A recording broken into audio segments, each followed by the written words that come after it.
Masyado ka rin kasing mabait eh. Kung gusto mong yumaman ngayong 2025, dapat magulang ka.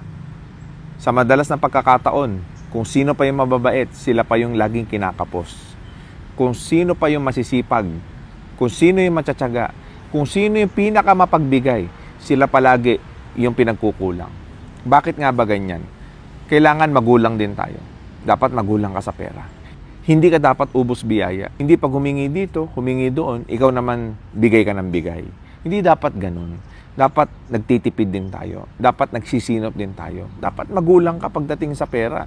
Kasi lagi mong tatandaan, yung perang pinaghirapan natin, yung perang pinag-ipunan natin, kung mailalagay natin sa ayos at sa tama yan, baka yan na ang ika-asenso at ikaangat natin sa buhay.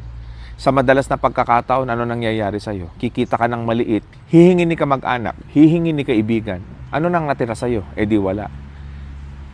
Pangalawa, dapat magulang ka rin sa oras. Hindi ka basta bigay ng precious na oras mo sa mga taong alam mo naman na hindi naman binavalue yung pagkatao mo. Okay lang na makisama, okay na makipagkaibigan, okay na magbigay ka ng oras sa kanila. But make sure yung precious na oras mo ay ilalagay mo doon sa professional and personal growth mo. Magpalago ka ng sarili mo ngayong 2025. Kasi ang mga oras na sinasayang mo sa mga taong hindi ka naman binavalue, pwede mo sana yung ilagay sa sarili mo para mag-grow ka. Sa kadalasan, yung oras natin nababaliwala lang, nasasayang lang, dahil nag-aaksaya tayo ng oras sa mga maling tao. Ibigay natin ito ngayong 2025 sa sarili natin.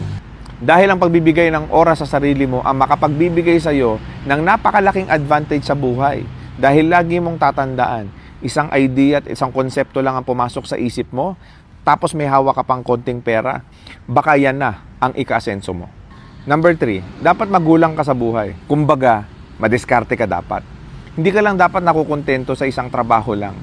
Pag nasa abroad nga tayo mga Pinoy, di ba nagdo-double job at nagti-triple job pa nga tayo paminsan-minsan eh. Pwede rin natin gawin yan dito sa Pinas. Ang kailangan mong gawin, dumiskarte ka ng extra. Magbenta ka ng mga bagay na gusto mong ibenta. Kasi kapag kumikita ka ng maliliit dito sa mga bagay na ito, natututunan mo yung pinaka-importanteng aspeto ng pagninegosyo, which is nasa sales. At pagka gumagaling ka dito sa sales, kumikita ka ng maliit, nadidevelop yung entrepreneurship mo.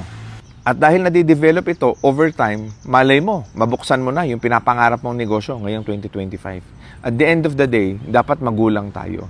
Hindi tayo basta bigay ng oras, ng pera, ng sarili natin.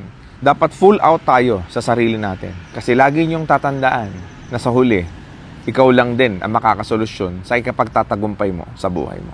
Thank you so much.